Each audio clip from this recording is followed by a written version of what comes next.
കഴിഞ്ഞ ദിവസം ആശാവർക്കർമാരുടെ സമരം RDX ചർച്ചയ്ക്കെടുത്തിരുന്നു. 232 രൂപ ദിവസക്കൂലിക്ക് ആർക്കെങ്കിലും ഇവിടെ ജീവിക്കാനാകുമെന്ന് ഞങ്ങൾ കരുതുന്നില്ല. അതുകൊണ്ട് ആശമാരുടേത് ജീവിത സമരമാണെന്ന് ഞങ്ങൾക്കുറപ്പുണ്ട്. അവരുടെ സമരാവശ്യങ്ങൾക്കുള്ള പിന്തുണ നിസ്സംശയം RDX പ്രഖ്യാപിച്ചതുമാണ്. പക്ഷേ സമരത്തിന്റെ അടിസ്ഥാന കാരണങ്ങളിലും സമരത്തിന്റെ ഫോക്കൽ പോയിന്റ് തിരിച്ചുവയ്ക്കുന്നത് എവിടേക്കാണെന്നതിലും ഞങ്ങൾ വിമർശനങ്ങൾ ഉന്നയിച്ചിരുന്നു. RDX ആശാ സമരത്തിനെതിരാണെന്ന രീതിയിൽ ഇന്ന് സമര നേതൃത്വം വിമർശിച്ചിരിക്കുന്നു. ആശാ വർക്കേഴ്സ് സമരസമിതി നേതാവ് യസ്മിനി RDXനെതിരെ ന്യൂസ് മലയാളത്തിനെതിരെ ഉന്നയിച്ച വിമർശനം നമുക്ക് ആദ്യം കാണാം. നിങ്ങളുടെ ഈ ചാനല് നമ്മുടെ സമരത്തിനെതിരെയാണല്ലോ ഇന്നലെ ചർച്ച ചെയ്തിരിക്കുന്നത്.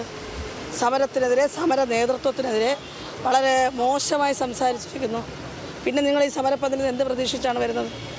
ഈ ലോകം മുഴുവൻ അംഗീകരിക്കുന്ന സമരം, ആ സമരത്തിൻ്റെ നേതൃത്വത്തെ, സമരത്തെ വളരെ മോശമായി നിങ്ങളുടെ എഡിറ്റേഴ്സിനും സംസാരിക്കുന്നത് വേണ്ട വൈറലായിരിക്കുന്നു.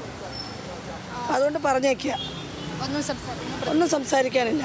തെറ്റായ സമരത്തിന് എന്തിനാണ് നിങ്ങൾ പുറകെ കിടക്കുന്നത്? ഇത് കാലം തെളിയിക്കട്ടെ. 232 രൂപയ്ക്ക് പണിയെടുക്കണമെന്ന് നിങ്ങൾക്ക് അഭിപ്രായമുണ്ടോ?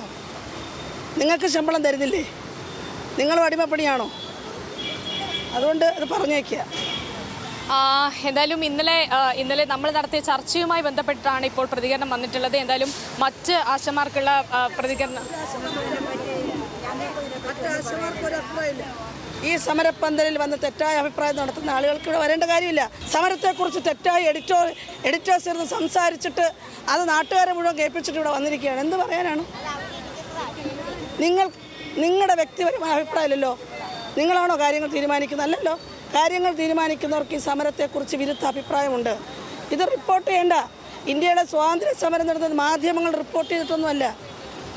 മനസ്സിലായില്ലേ? അപ്പോൾ അതുകൊണ്ട് മാധ്യമധർമ്മം നിങ്ങൾ നിർവഹിക്കണം. ഡാറ്റയുടെ അടിസ്ഥാനത്തിലാണ് ഇന്നലെ ഞങ്ങൾ കാര്യങ്ങൾ വിശദീകരിച്ചത്. അതിനർത്ഥം ആശമാർ ഉയർത്തുന്ന ന്യായമായ ആവശ്യങ്ങളോട് എതിർപ്പുണ്ടെന്നല്ല. 700 രൂപയെങ്കിലും മിനിമം കൂലി ലഭിക്കണമെന്ന ആവശ്യത്തിൽ തർക്കവുമില്ല. അപ്പോഴും സമരത്തിന് പിന്നിലെ രാഷ്ട്രീയത്തെക്കുറിച്ച് പറയാതെ പോകാനാകില്ല. ഒരു കേന്ദ്ര പദ്ധതിയിലെ പ്രശ്നങ്ങൾ ഉയർത്തിയുള്ള സമരം സംസ്ഥാന സർക്കാരിനെതിരെ മാത്രമാകുന്നതിലെ രാഷ്ട്രീയവും പരിശോധിക്കാതിരിക്കാനാകുന്നില്ല. നിരാഹാര സമരത്തിലേക്ക് കടന്ന ആശമാരുടെ പ്രതിഷേധം വേതന വർധന എന്ന അടിസ്ഥാന ആവശ്യം അംഗീകരിച്ചുകൊണ്ട് തന്നെ എത്രയും വേഗം ഒത്തുതീർപ്പാകണമെന്ന് RDX ആത്മാർത്ഥമായി ആഗ്രഹിക്കുന്നു. വ്യക്തതയ്ക്കായി RDXന്റെ നിലപാട് ആവർത്തിക്കേണ്ടതുണ്ട്. എന്താണ് RDX ഇന്നലെ പറഞ്ഞത്? അതൊന്നുകൂടി കാണാം. 1600 ആശമാരാണ് കേരളത്തിലാകെയുള്ളത്. അതിൽ 450 പേരാണ് സമരരംഗത്തുള്ളത് എന്ന് ഇന്ന് മന്ത്രി വീണ ജോർജ് പറഞ്ഞു. 450 അല്ല, 45 പേരാണെങ്കിൽ പോലും ഇത്ര ദിവസങ്ങൾക്ക് ശേഷവും തീരുമാനമാകാതെ അവർക്ക് സമരം തുടരേണ്ടി വരുന്നത് സങ്കടകരമാണ്. പൊതുസമൂഹത്തിൻ്റെ ശ്രദ്ധയും അനുതാപവും സമരം ചെയ്യുന്ന ആ തൊഴിലാളികൾക്കൊപ്പം തന്നെ ഉണ്ടാകേണ്ടതുമാണ്. പക്ഷേ സമരം തീർക്കുന്നതിൽ സംസ്ഥാന സർക്കാരിന് മാത്രമല്ല, സമരത്തിന് നേതൃത്വം നൽകുന്ന സംഘടനയ്ക്കും ഉത്തരവാദിത്തമുണ്ട് എന്നത് മറക്കരുത്.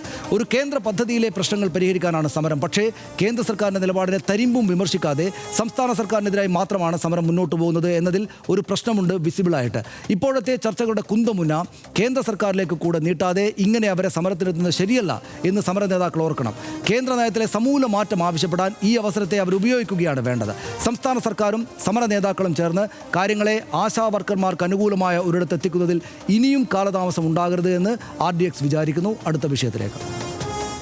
ഇതാണ് ഇന്നലെ RDXന്റെ നിലപാട്. ഇതാണ് ഇന്നും നിലപാട്. ആശാ സമരത്തിൽ ഇന്ന് നടന്നത് എന്തൊക്കെയാണെന്ന് ഇനി നോക്കാം. 59 സെക്കൻഡിൽ ശേഷം കഴിഞ്ഞ ദിവസം ഞങ്ങൾ കാണിച്ച സമര നേതൃത്വം ഞങ്ങളെ വിമർശിക്കാൻ കാരണമായ വസ്തുതകൾ ഒരിക്കൽ കൂടി പരിശോധിക്കാം.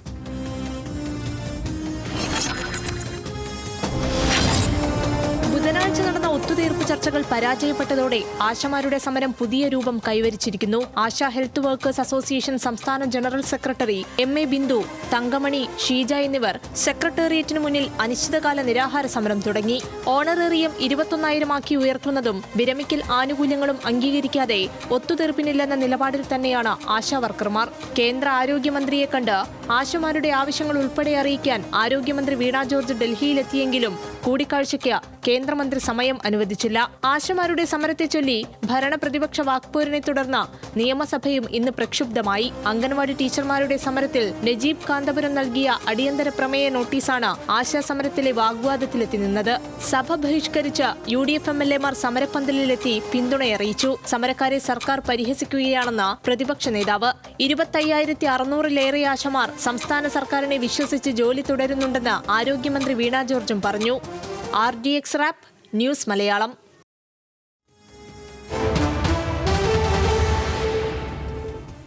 ഇന്ന് സംഭവിച്ചത് എന്താണ് എന്ന് ഒരു മിനിറ്റിൽ നിങ്ങൾ കണ്ടു. ഇനി എന്തൊക്കെയാണ് ഈ സമരവുമായി ബന്ധപ്പെട്ട് നമുക്ക് ചൂണ്ടിക്കാട്ടാനുള്ളത് എന്നത് വളരെ പെട്ടെന്ന് അതിലേക്ക് പോകാം. കേന്ദ്ര പദ്ധതിയിലെ പോരായ്മയ്ക്ക് സംസ്ഥാനത്തെ മാത്രം പഴിക്കുന്നത് ആശമാരോട് കേരള സർക്കാർ സമീപനം ഏറ്റവും മോശമാണെന്ന വാദമുയർത്തുന്നത് ഇതൊക്കെയാണ് ഒരു പ്രശ്നമായി ചൂണ്ടിക്കാട്ടിയിരുന്നത്. ഇൻസെന്റീവ് ഉയർത്താൻ ആവശ്യപ്പെടാത്തതിലെ അനൗചിത്യം അത് നമ്മൾ ചൂണ്ടിക്കാട്ടുന്നു. ഒപ്പം തന്നെ സന്നദ്ധ പ്രവർത്തക ഗൈഡ് ലൈൻ മാറ്റണമെന്ന ആവശ്യം മുന്നോട്ട് വയ്ക്കാത്തത് ഒരു പ്രശ്നമാണ് എന്നും ചൂണ്ടിക്കാട്ടപ്പെടുന്നു. ഇനി ആശമാരുടെ വേതനം സംബന്ധിച്ചുള്ള കാര്യത്തിലേക്ക്, ആശമാർക്ക് ലഭിക്കുന്നത് ഓണറേറിയവും ഇൻസെന്റീവുമാണ്. ഓണറേറിയം സംസ്ഥാനം മാത്രം നൽകുന്നതാണ്, അത് 7000 രൂപയാണ്. അതേസമയം ഇൻസെന്റീവ് കേന്ദ്രവും സംസ്ഥാനവും ചേർന്ന് നൽകുന്നതാണ്, അത് 3000 രൂപയാണ്. ഇൻസെന്റീവിലേക്ക് കേന്ദ്രം നൽകുന്നത് 1600 രൂപയാണ്, കേരളം നൽകുന്നത് 1400 രൂപയാണ്. വാക്സിനേഷൻ അടക്കം ഓരോ സേവനത്തിനും പ്രത്യേകം ഇൻസെന്റീവ് കേരളത്തിൽ ഒരു ആശാപ്രവർത്തകയ്ക്ക് ലഭിക്കുന്നത് ഏകദേശം എത്രത്തോളമാണ് എന്ന് നോക്കാം. 13000 രൂപ വരെയാണ് ഒരു ആശാപ്രവർത്തകയ്ക്ക് ലഭിക്കുന്നത്. ഇത്തരത്തിൽ സംസ്ഥാന അടിസ്ഥാനത്തിലുള്ള വിഹിതം എങ്ങനെയാണ് എന്ന് പരിശോധിക്കാം. സ്ക്രീനിൽ ഇപ്പോൾ കാണുന്നത് മറ്റെല്ലാ സംസ്ഥാനങ്ങളിലും ആശാ വർക്കർമാർക്ക് കിട്ടുന്ന ആകെ വേതനത്തിൻ്റെ സ്ഥിതി വിവര കണക്കാണ്. ഇതിൽ നിലവിൽ കേരളത്തിൽ ഉള്ളതിന് ഏറെക്കുറെ അടുത്ത നിലയുള്ളത് 2-3 സംസ്ഥാനങ്ങളിൽ മാത്രമാണ്. ആന്ധ്രാപ്രദേശിൽ ഒരാശയ്ക്ക് ആകെ 10000 രൂപ ഫിക്സഡ് നിരക്കാണ്. കേന്ദ്രവിഹിതം എത്രയാണെങ്കിലും 10000 തികയ്ക്കാൻ ബാക്കി തുക സംസ്ഥാനം നൽകും. സിക്കിമിൽ 10000 ഉയർത്തുമെന്ന് ഉത്തരവായിട്ടുണ്ട്. തെലങ്കാനയിൽ 6750 രൂപയും ഹരിയാനയിൽ 6100 രൂപയുമുണ്ട്. ബാക്കി എല്ലാ സംസ്ഥാനങ്ങളിലും എത്രയാണ് ആശമാരുടെ വേതനമെന്ന കാര്യവും സ്ക്രീനിലുണ്ട്.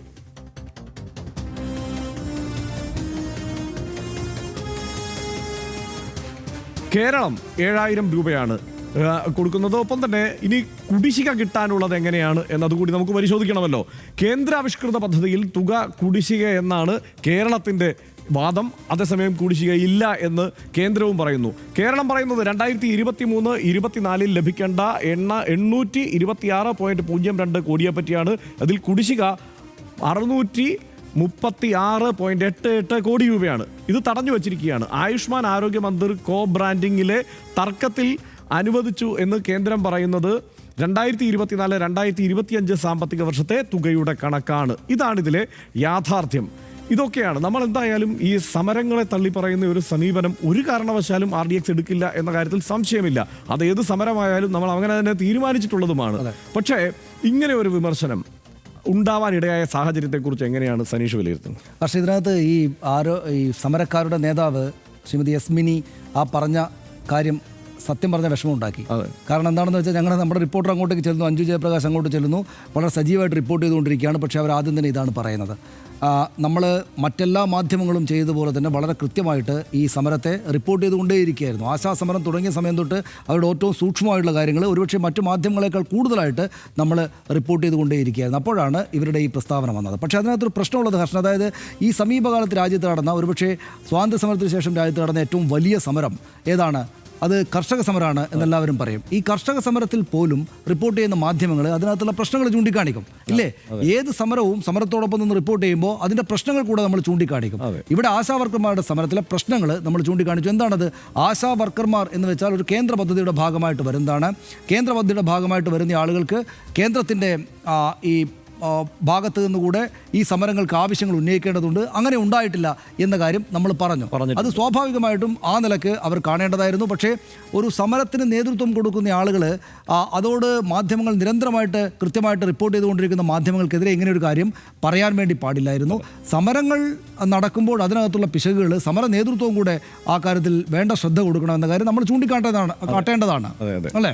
തീർച്ചയായും. പക്ഷേ ഇതിലൊരു പ്രധാനപ്പെട്ട പ്രശ്നം ഈ ആശമാരെ തൊഴിലാളികളായി പ്രഖ്യാപിക്കണമെന്നുള്ള ഒരാവശ്യമുണ്ടല്ലോ. അത് ഏറ്റവും നിർണായകമായ ഒരു പ്രശ്നമാണ്. അതാണല്ലോ പ്രധാനപ്പെട്ട ആവശ്യം. ആ ആവശ്യം യഥാർത്ഥത്തിൽ സമരക്കാർ ഉന്നയിക്കുന്നുണ്ടോ എന്ന് ചോദിച്ചാൽ അത് അങ്ങനെ ഉന്നയിക്കുന്നില്ല. കാരണം അതെന്തുകൊണ്ടാണ്? അത് കേന്ദ്ര തീരുമാനം വരണം, NHMന്റെ നോംസ് മാറണം. ആ നിലയ്ക്കുള്ള തീരുമാനത്തിലേക്ക് എത്താൻ തക്കവണ്ണമുള്ള ഒരു മുദ്രാവാക്യം സമരക്കാർ ഉയർത്തുന്നില്ല എന്നത് വിമർശനമല്ലേ? അത് ചൂണ്ടിക്കാട്ടേണ്ടതില്ലേ? മാത്രമല്ല ഇപ്പോൾ ഞാൻ ഇന്നലെയും പറഞ്ഞ ഒരു കാര്യം, മറ്റെല്ലാ സംസ്ഥാനങ്ങളിലും ഗംഭീരമാണ്, കേരളത്തിൽ മാത്രം മോശമാണ് എന്ന് ആവർത്തിച്ച് പറയുന്നതിൽ ഒരു ദുരുദ്ദേശമുണ്ട് സമര നേതൃത്വത്തിന്. അത് തന്നെയാണ്, അതായത് അവിടെ സമരം ചെയ്യുന്ന ആശമാരുടെ ആവശ്യം തെറ്റാണ് എന്നല്ല. മാത്രമല്ല ഇതിപ്പോൾ ഇവരാരായിട്ടാണ് രാജ്യം കണക്കാക്കുന്നത്? ഇവിടെ ഈ ഇന്ത്യയിലെ ആശാ വർക്കർമാരെ രാജ്യം കണക്കാക്കുന്നത് വളണ്ടിയർമാരായിട്ടാണ്. അതിനൊരു മാറ്റം ഇതുവരെ ഉണ്ടായിട്ടില്ല. ആ മാറ്റം ആരാണ് കൊണ്ടുവരേണ്ടത്? അത് കേന്ദ്ര സർക്കാരാണ് കൊണ്ടുവരേണ്ടത്. ഈ ഇൻസെൻറ്റീവിൻ്റെ കാര്യം ഇന്ന് ആശാ സമര നേതാവ് മിനി പറഞ്ഞ ഒരു കാര്യമുണ്ട്. ഇൻസെൻറ്റീവിൻ്റെ കാര്യം പറഞ്ഞിട്ട് അങ്ങോട്ട് പോകേണ്ട കാര്യമില്ലല്ലോ, ഞങ്ങൾ ഓണറേറിയത്തിൻ്റെ കാര്യമാണല്ലോ പറയുന്നത്, ഓണറേറിയം വർദ്ധിപ്പിച്ചാൽ പോരെ എന്ന്. അതിനോട് കൃത്യമായി മന്ത്രി പ്രതികരിച്ച ഒരു കാര്യമുണ്ട്. അതിൽ രാഷ്ട്രീയമുണ്ട്, അത് പൊളിറ്റിക്സ് ആണ്, നമ്മൾ അതിനെ അഡ്രസ്സ് ചെയ്യണ്ടേ. അതിൽ രാഷ്ട്രീയമുണ്ട്, ഒരു സംശയമില്ല. കേന്ദ്രത്തോട് ചോദിക്കാനുള്ളത് ചോദിക്കാതെ കേന്ദ്ര പദ്ധതിയുടെ വോളണ്ടിയർമാരുടെ കാര്യത്തിൽ കേന്ദ്രത്തോട് ചോദിക്കേണ്ട, സംസ്ഥാനം നടപ്പാക്കിക്കൊള്ളട്ടെ എന്ന് പറയുമ്പോൾ അതിലൊരു പ്രശ്നം ചൂണ്ടിക്കാട്ടും. അതേസമയം ആശാവർക്കർമാരുടെ ആവശ്യത്തിനും സമരത്തിനും ഒപ്പമാണ് നമ്മൾ. അതെ, 26,000 ആളുകൾ ആകെ ആശാവർക്കർമാരുണ്ട്. അപ്പോൾ 450 ആൾ മാത്രമേ സമരത്തിനുള്ളൂ എന്ന് മന്ത്രി പറഞ്ഞു. ഇനി 45 ആളുകൾ തന്നെ നമ്മൾ ഇന്നലെ തന്നെ പറഞ്ഞല്ലോ, ഈ സമരത്തിൻ്റെ ആവശ്യങ്ങൾ ന്യായമാണെങ്കിൽ അതിനൊപ്പം നിൽക്കണം. പക്ഷേ കേന്ദ്ര സർക്കാരിൻ്റെ പദ്ധതിയുടെ ഭാഗമായിട്ട് ഇങ്ങനെ ഒരു സംഘം നടക്കും, ആ കാര്യം പറയുന്നേ ഇല്ല എന്നതാണ് പ്രശ്നം. ഇപ്പോൾ അഞ്ജു ജയപ്രകാശിനോട് അവർ സംസാരിക്കുമ്പോൾ പോലും എന്താ നമ്മൾ പറഞ്ഞതെന്ന് അവർ പറയുന്നില്ല. നിങ്ങൾ സമരത്തിനൊപ്പമാണെന്ന് പറയുകയും പക്ഷേ ഞങ്ങളെ നേതൃത്വത്തെ വിമർശിക്കുകയും ചെയ്യുകയാണെന്നാണ് അവർ പറയുന്നത്. നേതൃത്വത്തെ വിമർശനമുണ്ട്, നേതൃത്വത്തോടെ നമുക്ക് വിമർശനമുണ്ട്. കാരണം ഈ പറയുന്ന കാര്യം പറയാതെ എന്താണ് ഈ തൊഴിലാളികളുടെ എക്സിസ്റ്റൻസ്? കേന്ദ്രം നിശ്ചയിച്ചിരിക്കുന്ന എക്സിസ്റ്റൻസ് തൊഴിലാളി എന്നല്ല, ജോലി ചെയ്ത് കൂലി വാങ്ങുന്ന തൊഴിലാളി എന്നല്ല, മറിച്ച് സന്നദ്ധ പ്രവർത്തനത്തിന് ഒരു ഓണറേറിയമായിട്ട് ചില പൈസ കൊടുക്കും എന്നാണ്. ഇപ്പോൾ 7,000 രൂപയാണ് കേരളം കൊടുക്കുന്നത്, രാജ്യത്തെ ഏറ്റവും വലിയ തുകയാണത്.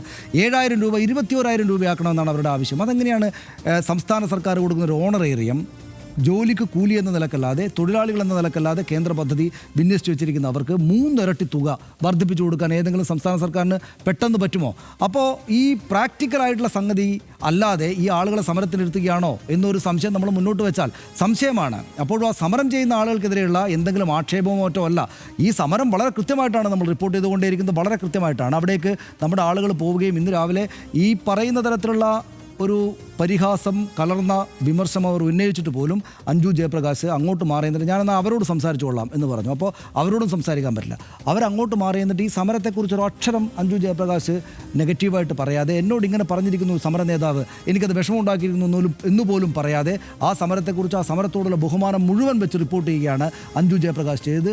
വീണ്ടും നമ്മൾ മറ്റേതെങ്കിലും സ്ഥാപനം ചെയ്യുന്നതിനേക്കാൾ, ചാനൽ ചെയ്യുന്നതിനേക്കാൾ കൂടുതൽ നന്നായിട്ട് നമ്മൾ ഈ സമരം റിപ്പോർട്ട് ചെയ്തു. പക്ഷേ ഞങ്ങൾ ഇനിയും അതാണ് ചെയ്യുക, സമരം നന്നായിട്ട് റിപ്പോർട്ട് ചെയ്യും. പക്ഷേ സമരത്തിനകത്ത് സമര നേതൃത്വത്തിൻ്റെ പ്രശ്നങ്ങൾ കൂടെ നമ്മൾ ചൂണ്ടിക്കാണിക്കും. അതൊരു പ്രശ്നമാണ്, അത് തള്ളിക്കളയാൻ പറ്റാത്തൊരു പ്രശ്നമാണ്. ഇന്നല്ലെങ്കിൽ നാളെ മറ്റു മാധ്യമങ്ങൾ കൂടെ ഈ കാര്യങ്ങൾ അവരോട് ചോദിക്കും. അതായത് നിങ്ങൾ സംസ്ഥാന സർക്കാരിനെതിരെ സമരം ചെയ്യുന്നു, പക്ഷേ ഇതിൻ്റെ പ്രാഥമിക പ്രശ്നം കേന്ദ്രത്തിൻ്റെ നയമായിരിക്കെ അതേക്കുറിച്ചൊരു വാക്കെങ്കിലും പറയാതെ നിങ്ങൾക്ക് എങ്ങനെയാണ് പോകാൻ പറ്റുക എന്ന് എന്തായാലും മറ്റു മാധ്യമങ്ങളും ചോദിക്കും, ഇല്ലേ? അത് മാത്രമല്ല നമ്മളൊരു കാര്യം, നമ്മുടേത് സൂക്ഷ്മ വിശകലനങ്ങളുടെയും യഥാർത്ഥ വിവരങ്ങളുടെയും പ്രോഗ്രാമാണ് RDA. ഒരു മണിക്കൂർ നമുക്ക് അത് പറഞ്ഞേ പറ്റൂ. അതെ, ഇതിലെ ഒരു കാര്യം, ഇപ്പോൾ ഇളമരം കരീം ഒരു സമരം ആരംഭിക്കുകയാണ്. കുറച്ച് ആശാ വർക്കർമാരെ കൂട്ടി ഒരു സമരം ആരംഭിച്ചാൽ എങ്ങനെയാണ് നമ്മൾ ആ സമരത്തെ കാണുക? അത് CITU നേതൃത്വം കൊടുക്കുന്ന ഒരു സമരമായിട്ടല്ലേ കാണുന്നത്. AUTUCയുടെ, അതായത് SUCIയുടെ തൊഴിലാളി സംഘടനാ നേതാവ് കൂടിയായ SUCI നേതാവായ മിനി ഒരു സമരത്തിന് നേതൃത്വം നൽകുകയാണ്. ആ സമരം SUCIയുടെ ഒരു അറിവുമില്ലാതെ അങ്ങനെ ഒരു സമരം SUCI പോലെ ഒരു സംഘടനയെ നടക്കുമോ? അപ്പോൾ പക്ഷേ ആദ്യഘട്ടം മുതൽ ഇതൊരു ആൾക്കൂട്ട സമരം എന്നുള്ള പ്രതീതി സൃഷ്ടിക്കാൻ വേണ്ടിയുള്ള, അല്ലെങ്കിൽ അങ്ങനെയാണ്, അത് ആ സമരത്തോട് ചെയ്യുന്ന നീതികേടാണെന്നാണ് നമുക്ക് പറയാൻ കഴിയുക. കാരണം ആ സമരം SUCI നേതൃത്വം കൊടുക്കുന്നതാണെങ്കിൽ SUCI നേതൃത്വം കൊടുക്കുന്ന സമരം അങ്ങനെ തന്നെയാണ് നമ്മൾ വിലയിരുത്തേണ്ടത്. നമ്മൾക്ക് മനസ്സിലാവുന്നത് അങ്ങനെയാണ്, അത് തന്നെയാണ് നമ്മൾ ആവർത്തിച്ച് പറയുക. അപ്പോൾ സ്വാഭാവികമായും അതിൽ രാഷ്ട്രീയ ലക്ഷ്യങ്ങളുണ്ടോ നമ്മൾ പരിശോധിക്കും. എങ്ങനെയാണ് നമുക്ക് സംശയം വരിക? ഇപ്പോൾ ആരിഫ് മുഹമ്മദ് ഖാൻ നേരിട്ട് സംസ്ഥാന സർക്കാരുമായി ഒരു ഏറ്റുമുട്ടലിന് തയ്യാറായാണ് ഇവിടേക്ക് വന്നത്. യൂണിവേഴ്സിറ്റി വിഷയത്തിൽ നേരിട്ടുള്ള ഏറ്റുമുട്ടലിൽ ആരിഫ് മുഹമ്മദ് ഖാൻ നിന്നു. അതിൽ നീതി എവിടെയാണ്, ന്യായം എവിടെയാണെന്നുള്ളത് മറ്റൊരു വശമാണ്. അത് ചർച്ച ചെയ്യേണ്ട സമയമല്ല എന്നുള്ളതുകൊണ്ട് അത് പറയുന്നില്ല. പക്ഷേ സംശയമില്ലാതെ കേന്ദ്ര സർക്കാരിൻ്റെ നിലപാടുകൾക്കൊപ്പിച്ച്, അല്ലെങ്കിൽ സംഘപരിവാറിൻ്റെ നിലപാടുകൾക്കൊപ്പിച്ച് സംസ്ഥാന സർക്കാരിനെതിരെ കൃത്യമായ നിലപാടെടുത്തയാളാണ് ആരിഫ് മുഹമ്മദ് ഖാൻ. അദ്ദേഹത്തിനൊപ്പം കൗണ്ടർ പാർട്ടായി നിന്ന് പ്രവർത്തിച്ച ഒരു സംവിധാനമാണ് അന്ന് ആ സമയത്ത് ഈ SUCI നേതൃത്വത്തിൻ്റേത്. അപ്പോൾ അങ്ങനെ ഉള്ളപ്പോൾ നമുക്ക് സംശയിക്കാം, സ്വാഭാവികമായി സംശയിക്കാം. അതാണ്. അതോടൊപ്പം കൂട്ടിച്ചേർത്തൊരു കാര്യം ഞാൻ പറയാം. അതായത് ഈ വാസ്തവങ്ങളിൽ നിന്നിട്ട് വേണം സമരം നടത്താൻ എന്ന പോയിന്റാണ് ഇന്നലെ നമ്മൾ പറഞ്ഞത്. അതായത് ഞാൻ പറഞ്ഞത് അതിനകത്ത് ചില വ്യാജങ്ങളുടെയും ചില കടത്തിപ്പറയലുകളുടെയും പൊയ്ക്കാലുകളിലാണ് ഈ സമരം നടന്നതെന്ന് ഞാൻ ഇന്നലെ പറഞ്ഞു. ഈ വാസ്തവങ്ങളിൽ നിന്നുകൊണ്ടല്ല, വസ്തുതകളിൽ നിന്നുകൊണ്ടല്ല ഈ സമരം നടക്കുന്നത് പൂർണ്ണമായിട്ടും എന്നതുകൊണ്ടാണ് സംസ്ഥാന സർക്കാരിന് ഈ 39ാം ദിവസവും ഈ സമരത്തെ അവഗണിച്ച് മുന്നോട്ട് പോകാൻ പറ്റുന്നത്. ഇപ്പോൾ കേന്ദ്രത്തിലേക്ക് പോവുകയും അങ്ങനെ അവഗണന മാറ്റിവെച്ചിട്ടുണ്ട്. അല്ലെങ്കിൽ ഈ നോക്കൂ, കേരളം പോലൊരിടത്ത് ഇത്രയും പ്രധാനപ്പെട്ടൊരു സമരം, ഇത്ര വലിയ ഏറ്റവും താഴേക്കിടയിലുള്ള അല്ലെങ്കിൽ തൊഴിലാളികളുടെ ആവശ്യങ്ങൾ മുന്നോട്ട് വെച്ച് നടന്നൊരു സമരം, മാധ്യമങ്ങൾ മുഴുവൻ സപ്പോർട്ട് ചെയ്യുന്ന, പ്രതിപക്ഷ പാർട്ടികൾ ആകെ സപ്പോർട്ട് ചെയ്യുന്ന ഒരു സമരത്തെ 39 ദിവസം വരെ കൊണ്ടുപോകാൻ പറ്റുമോ? സംസ്ഥാന സർക്കാർ ഇടപെട്ടേ പറ്റൂ. അപ്പോൾ അവർക്കത് ഇടപെടേണ്ടതില്ല എന്ന് പതിഞ്ഞിരിക്കാൻ സംസ്ഥാന സർക്കാരിന് പറ്റിയതിൻ്റെ കാരണങ്ങളിൽ ഒന്ന് ഇത് വസ്തുതകൾ വെച്ചിട്ടല്ല ഈ സമരം നടക്കുന്നത് എന്നുകൊണ്ടാണ്. അതുകൊണ്ട് ആ വസ്തുതകളിലേക്ക് തിരിച്ചു വരൂ എന്നാണ് ഈ സമര നേതൃത്വത്തോട് ഞങ്ങൾ ഇന്നലെയും പറഞ്ഞത്. വസ്തുതകളിലേക്ക് വരൂ, വസ്തുതകൾ പറഞ്ഞ് ഈ കാര്യങ്ങൾ ഇന്നതാണ്. ഈ സമരത്തിന് കാരണമായ ആശാവർക്കർമാരെ, അവർക്ക് നേരിടുന്ന പ്രശ്നങ്ങളുടെ പ്രധാനപ്പെട്ട കാരണങ്ങളിലൊന്ന് ആശാവർക്കർമാരെ തൊഴിലാളികളല്ലാതെ ഈ വളണ്ടിയർമാരായിട്ട് വിന്യസിച്ച് വെച്ചിരിക്കുന്ന കേന്ദ്രത്തിൻ്റെ നയമാണ്. ഞാൻ ആ കേന്ദ്ര നയത്തെ പൂർണ്ണമായിട്ട് വിമർശിക്കാൻ ഞാൻ ഇപ്പോഴും തയ്യാറല്ല. കാരണം അവർക്ക് അവരുടേതായ ന്യായീകരണം ഉണ്ടാകുമായിരിക്കും. ഇത് തൊഴിലാളികളായിട്ടല്ല, ഇങ്ങനെ വളണ്ടിയേഴ്സായിട്ട് വെക്കുന്നതാണ് നല്ലത് എന്നതിന് ചിലപ്പോൾ ഒരുപക്ഷെ അതിലേക്ക് വരണം. അതിനകത്ത് എനിക്ക് ഒരു വിയോജിപ്പുള്ള കാര്യം, ഇത് ഏതാണ്ട് 1,00,000 കോടിയോളം രൂപയെങ്കിലും മുടക്കേണ്ട പരിപാടികളാണ് നിസ്സാരമായി ചെറിയ ചെലവിൽ ആശാ വർക്കർമാർ രാജ്യത്ത് നടപ്പാക്കി കൊടുത്തുകൊണ്ടിരിക്കുന്നത്. കേന്ദ്ര സർക്കാരിനെ സംബന്ധിച്ചിടത്തോളം ഒരു കോർപ്പറേറ്റ് ഒരു പദ്ധതി തന്ത്രപരമായി ആവിഷ്കരിച്ച് നടപ്പാക്കുന്നത് പോലെ, ഇപ്പോൾ ഈ സർക്കാരൊന്നുമല്ല കേട്ടോ, UPA സർക്കാർ അന്ന് നടപ്പാക്കിയ ഒരു പദ്ധതിയാണ്. ഇത് പൂർണ്ണമായും ചൂഷണത്തിൽ കെട്ടിപ്പടുത്ത ഒരു പദ്ധതി തന്നെയാണ്, അതിനകത്ത് സംശയമൊന്നുമില്ല. കാരണം വളണ്ടിയർമാരെ വേണം എന്ന് ആവശ്യപ്പെട്ടുകൊണ്ട് അവരെ കൊണ്ട് പരമാവധി അവരെ എക്സ്പ്ലോയിറ്റ് ചെയ്തുകൊണ്ടുള്ള ഒരു പദ്ധതി നടപ്പാക്കൽ, അത് തന്നെയാണ് ഇതിനകത്ത് സംഭവിച്ചിട്ടുള്ളത്. പിന്നീട് വന്ന NDA സർക്കാരാവട്ടെ, ഈ കേന്ദ്ര സർക്കാരാവട്ടെ, ആ നിലയ്ക്ക് ഇവരെ കൈപിടിച്ചുയർത്തുന്ന ഒരു സമീപനം കാഴ്ചവെച്ചിട്ടുമില്ല. തുടർച്ചയായ സമരങ്ങൾക്കൊടുവിലാണ് ഈ പറയുന്ന ഇൻസെൻറ്റീവിൽ ചെറിയ വർധന ഉണ്ടായിട്ടുള്ളത്. ബാക്കി സംസ്ഥാനങ്ങൾ കൊടുക്കുന്ന ഓണറേറിയം എന്ന നിലയ്ക്ക് മാത്രമേ അതിനൊരു വലിയ വളർച്ച ഉണ്ടായിട്ടുള്ളൂ. അതും എല്ലാ സംസ്ഥാനങ്ങളിലും ഇപ്പോൾ സമരം നടന്നുകൊണ്ടിരിക്കുകയാണ് ഈ വിഷയത്തിൽ. അപ്പോൾ ഇത്രയധികം സമരം ചെയ്യുന്ന, ഇത്രയധികം ജോലി ചെയ്യുന്ന ഈ ആശാ വർക്കർമാരെ ഇതിനപ്പുറം പരിഗണിക്കേണ്ടതുണ്ട്. മാത്രമല്ല ആ പദ്ധതിയുടെ ഘടന തന്നെ മാറ്റേണ്ടതുണ്ട് എന്ന കാര്യത്തിൽ അതാണ് നമ്മൾ അവരോട് നിർബന്ധിക്കുന്നത്. അതായത് ഇന്നിപ്പോൾ ഇത്ര സംഭവങ്ങൾ ഉണ്ടായിട്ടും ഞങ്ങൾ സമര നേതൃത്വത്തോട് എനിക്ക് പറയാനുള്ളത്, അതായത് നിങ്ങൾ വസ്തുതകളിലേക്ക് വരിക. അതായത് കേന്ദ്രത്തിൻ്റെ നിലപാട് എന്താണ്, എന്തുകൊണ്ടാണ് ഇത്രമാത്രം പണം കുറഞ്ഞിരിക്കുന്നത്, ഈ പറയുന്ന ഇൻസെൻറ്റീവും ഓണറേറിയവും തമ്മിലുള്ള വ്യത്യാസം എന്താണ്, ഓണറേറിയം കൂട്ടിയാൽ സംസ്ഥാന സർക്കാരിന് എത്രത്തോളം കൂട്ടാൻ പറ്റും, 7,000 21,000 ആക്കാൻ പറ്റുമോ, ഒപ്പം കേന്ദ്ര സർക്കാർ ഇവരെ തൊഴിലാളികളായിട്ട് പരിഗണിക്കേണ്ടതല്ലേ എന്നിങ്ങനെയുള്ള 100,000 കാര്യങ്ങളുണ്ട്, വിശദാംശങ്ങൾ. ആ വിശദാംശങ്ങളിലേക്ക് സമര നേതൃത്വം വരണം. അതുകൂടെ പറഞ്ഞിട്ട് വേണം അവർ സമരവുമായി മുന്നോട്ട് പോകാൻ, എങ്കിൽ കൂടുതൽ പിന്തുണ വരികയുള്ളൂ എന്നത് ഉറപ്പാണ്. തീർച്ചയായും സമരങ്ങളോട് ബഹുമാനം വെച്ച് പുലർത്തണമെന്ന ജനാധിപത്യ തത്വത്തിലാണ് RDXന് വിശ്വാസം. അതുകൊണ്ട് തന്നെ തുടക്കം മുതൽ സമരം ചെയ്യുന്ന ആശാപ്രവർത്തകർക്കൊപ്പമാണ് ന്യൂസ് മലയാളത്തിൻ്റെയും RDXൻ്റെയും നിൽപ്പ്.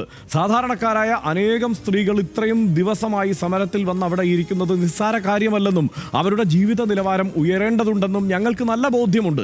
ചെയ്യുന്ന ജോലിക്ക് അവർക്ക് ലഭിക്കുന്ന തുക ഇനിയും കൂടേണ്ടതുണ്ട് എന്ന കാര്യത്തിൽ ഞങ്ങൾക്ക് സംശയമില്ല. പക്ഷേ സമരത്തെയും സമര സാഹചര്യങ്ങളെയും വിശകലനം ചെയ്യുമ്പോൾ ഞങ്ങൾ RDXൽ പറഞ്ഞ കാര്യങ്ങൾ എന്താണോ അവയൊക്കെ പറഞ്ഞേ പറ്റൂ.